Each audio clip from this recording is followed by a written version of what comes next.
ఉషోదయం ప్రేమించు కాపరి ఉషా కిరణాలు ఉదయకాలపు వాక్య ధ్యానమునకు మిమ్మల్ని ఆహ్వానిస్తున్నాం. ప్రభు ఈ ఉదయకాలమున మనతో మాట్లాడినట్లుగా ప్రార్థనాపూర్వకంగా సిద్ధపడదాం. ప్రార్థన.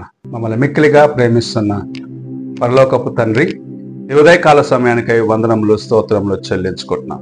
తండ్రి, ఇంతవరకు మమ్మల్ని ప్రేమించి మాకు అనుగ్రహించిన నీ కృప కొరకు వందనాలు చెల్లించుకుంటున్నాం. ఈ ఉదయకాల సమయమున నీ వాక్యము చేత నాతో మాతో మాట్లాడము. నీ వాక్యము నాయన మాకు జీవాహారమై ఉన్నదని మేము ఎరిగి నీ వాక్యంలో ఉన్న నాయన గొప్ప కార్యములను తెలుసుకొని నీతో ఇంకా సన్నిహితులు అయ్యేదానికి మాకు సహాయము చేయమని ఈ ఉదయకాలమున వాక్యం వింటున్న ప్రతి ఒక్కరిని మీ హస్తములకు అప్పగిస్తూ నీ దీవెనలతో నింపి నడిపించమని యేసు పరిశుద్ధ నామమున అడిగి వేడుకుంటున్నాను పరమ తండ్రి, ఆమేన్. ఈ ఉదయకాలపు వాక్య భాగము ఆది కాండము 15వ అధ్యాయము 4వ వచనము నుండి 6వ వచనం వరకున్న వాక్య భాగమును చదువుకుందాం. యెహోవా వాక్యము అతని యొద్దకు వచ్చి, ఇతడు నీకు వారసుడు కాడు, నీ గర్భవాసమున పుట్టబోవచ్చున్నాడు, నీకు వారసుడగునని చెప్పెను. మరియు ఆయన వెలుపలికి అతని తీసుకొని వచ్చి, నీవు ఆకాశం వైపు తేరిచూచి నక్షత్రమును లెక్కించుటకు నీ చేతనైతే లెక్కించుమని చెప్పిని, సంతానము అలాగునవునని చెప్పెను. మనము చదివిన వాక్య భాగము మనకు బాగా పరిచయమైన ఒక సంఘటన. దేవుడైన యెహోవా అబ్రహాముతో మాట్లాడి ఆయన యొక్క సంతతిని ఎలాగూ విస్తరించనై ఉన్నాడు అన్న కార్యమును ఆయనకు ప్రత్యక్షపరిచే ఒక సంఘటనగా ఉన్నది.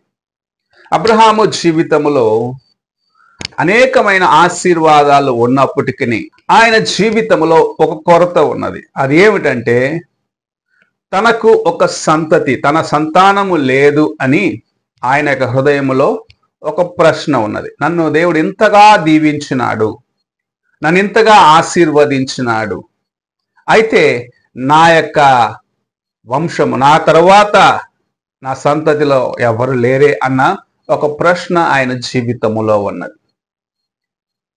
ఆ ప్రశ్నకు ప్రభు ఇచ్చిన జవాబును,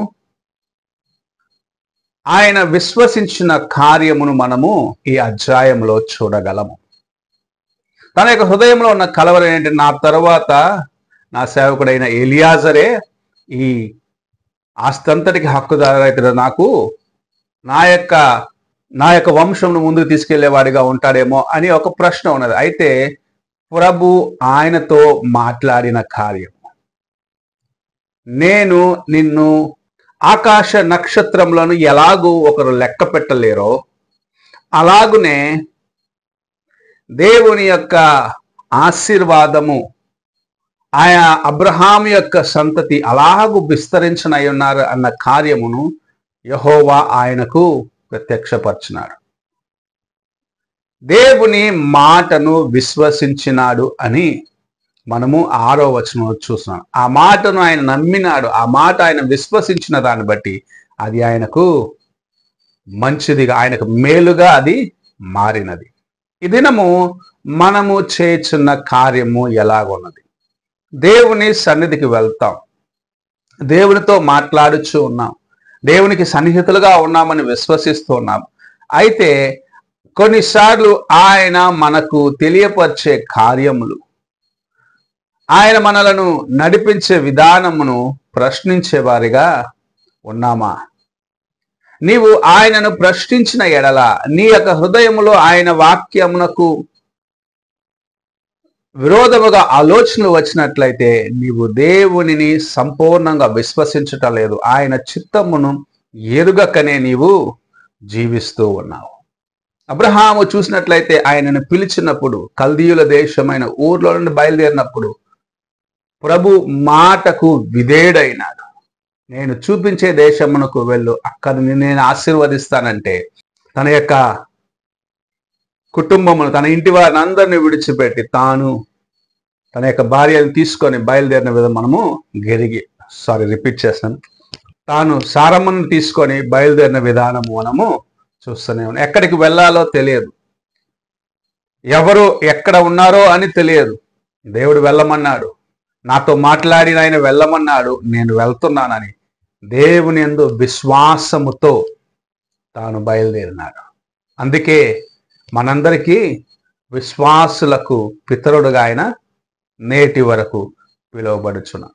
ఆయన యొక్క విశ్వాసమును ప్రభు మరలా ఒకసారి, ఆయన యొక్క నమ్మకమును ప్రభు మరలా ఒకసారి చూసే కార్యం. దేవుని మాటను ఆయన నమ్మిన బట్టి, దేవుని మాట యందు విశ్వాసము కలిగి ఉన్న దాన్ని బట్టి అది అతనికి మేలుగా అతనికి అనుగ్రహించబడటం మనం చూస్తూ ఉన్నాం. మనము ఇలాంటి విశ్వాసమును కలిగి ఉన్నాము.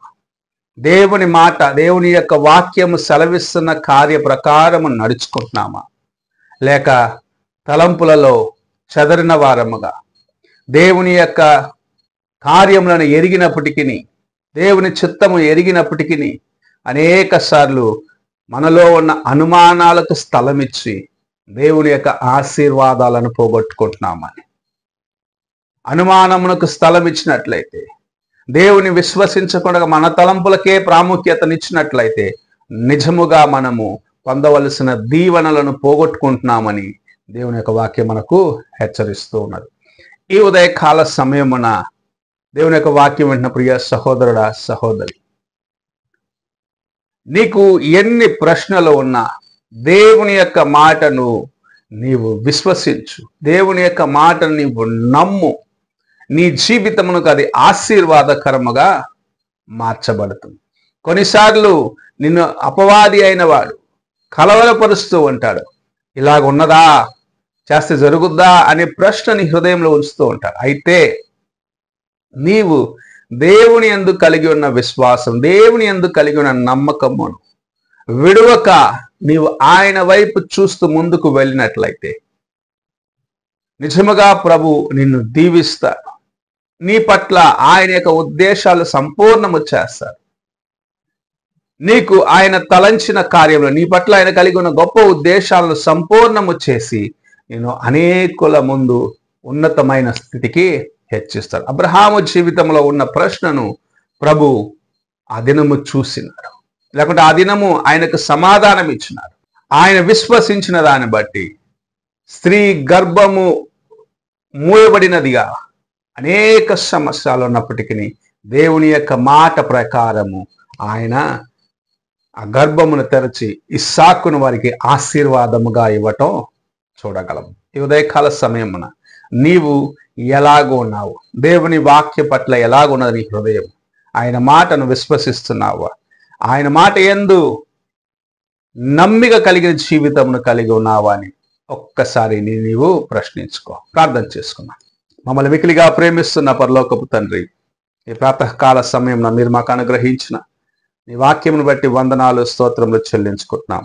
తండ్రి, నీ మాటను విశ్వసించిన ఎడల మాకెంత గొప్ప ఆశీర్వాదము, ఎన్ని మేళ్ళను నీవు దాచి ఉంచినావన్నీ ఎరిగి నీ వైపు చూసే కృపను మాకు అనుగ్రహించమని, నీతో నడిచి నీ యొక్క నాయన సహాయమును పొందుకునేదానికి, నీ యొక్క విడుదలను పొందుకునేదానికి మాకును సహాయము చేయమని యేసు పరిశుద్ధ నామమున అడిగి వేడుకుంటున్నాను పరమ తండ్రి, ఆమేన్.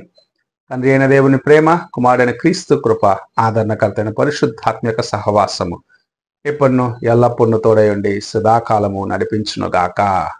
ఆమేన్.